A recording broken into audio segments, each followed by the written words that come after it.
As you may have been able to tell by the title of this video, it will feature adult content, so viewer discretion is advised. What up, folks? Once again, it is indeed your boy Tim with another ride-sharing video.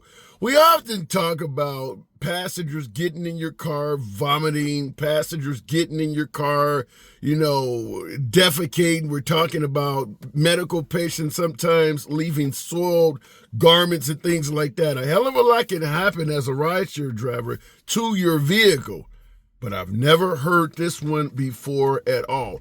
Title is, Driver Had to Personally Clean the Seminal Fluid After Taking This Guy Home. So the title is self-explanatory. Somebody got in his car and bust a nut. Damn. Here you go. St. Petersburg, Florida. The rideshare driver who picked up Jason Robert Haggerty last Saturday and drove him home in Florida had no idea what he was in for. But he recorded it on his cell phone. Damn. Why would you record something like this? Now, there is a reason this driver recorded it, and it's not as sick as it sounds. But we want to continue the story on because hopefully nobody has ever had to deal with some shit like this. But make no mistake about it, it does happen. This story's a few weeks old, but certainly worth discussing because this even shocked yours truly. According to the arrest report, Haggerty sat in the front passenger seat of the victim's vehicle on his way home.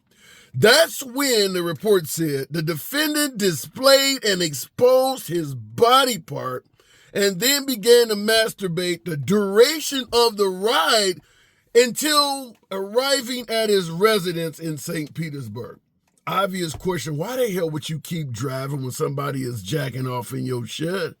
Why would you continue taking this man home while he's sitting in the front seat next to you, dick in hand, doing this? Stop the damn car and get him out. There's a description of a reason why the driver didn't do this, but nevertheless, get out of the car, run away from the guy, whatever. What do you think is going to happen at the conclusion of his masturbation scene, where he's sitting in the front seat next to you? Think some of that might get on you? Why would you continue sitting next to somebody doing that while driving? That's gotta be crazy. But here is why the driver did not immediately go off on the passenger. The victim speaks no English, the report said, and was unable to tell the defendant to stop. As a result, the victim used his cell phone to record the defendant masturbating. So he can't speak English enough to tell this dude to stop, but he pulls out a camera, a phone, and records it. That is sick. I don't know if I would want to record another dude sitting next to me doing it. I understand for the purposes of a police report, but it's not a major crime to do that in front of another dude. So, this is where you beat the dude's ass. This is where you pull out your mace, pull out your weapon, up to and include, get the hell out of my car. Even if you got to brandish a firearm, I don't know, he's about to rape me or whatever. This is when you get the guy out of the vehicle at the threat of violence. He's sitting next to you doing something like this. How do you know it's not going to happen to you next? How do you know that some of what he finishes off is not going to get on you? This is why we talk about keeping defensive tools on you. At the very least, mace his shit. Perhaps that will burn like he'll never forget. Whatever the case may be, you don't continue driving. But turns out there was another third person in the back seat. So there was another passenger in the back seat that did speak English and spoke on behalf of the driver to police. Now, what's really sick about this story is that the driver told police in order to keep driving, because this is what he does for a living, he cleaned up the mess that this dude left behind. The dude did bust. The guy did ejaculate in his car, and he told police he cleaned it up because he had to keep driving. This is awful. There's nothing good about this story. How many of you out there have ever cleaned up any sort of mess left behind by your passengers. I'm going to assume just about everybody has to some degree or another. I used to do the after hours clubs. I've had some folks get in my car that were drunk, and I did threaten violence. I'm going to be honest. I don't want you messing up my car. I have threatened violence on some passengers and had them open up the door, vomit out of the window. Hey, one guy let the window down. He vomited on the side of the car.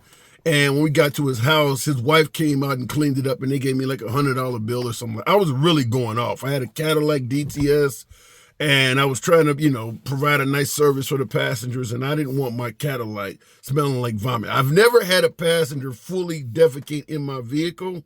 We know it happens. We know that in some cases, Uber or Lyft may charge their credit card a cleaning fee and give you that, but there are plenty of stories where drivers have tried to apply for this cleanup fee, and Uber or Lyft refused to give it to them. So I wouldn't say you should depend on Uber or Lyft stepping in if somebody vomits in your car to provide you with a detailing fee. They do not always do that. Fortunately, I haven't had it happen, but have you ever had to clean up behind a passenger? Yours truly, the worst I've dealt with is, vomiting, vacuuming up potato chips. In the wintertime, people track rock salt and things like that, but that's typical. That's probably the worst. I think maybe somebody wasted a bag of M&Ms in my car or something once, and I hit it with the vacuum cleaner. Something like that. But I've never had anybody eject bodily fluids, blood, soiled items, in this case, jizz. I've never had something like that happen. But what say you? Last but not least, Haggerty, a 46-year-old nurse practitioner, was charged with exposure of sexual organs and arrested 5 days later on February 1st. So this is over a month ago.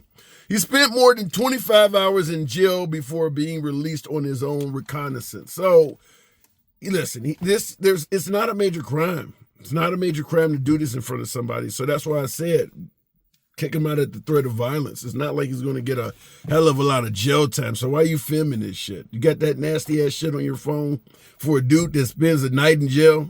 You film a dick for 24 hours in jail? No, you hose this shit down with some mace, or you pull out whatever else you got and let him know this is going to be the last time you do that. That's what my personal suggestion is.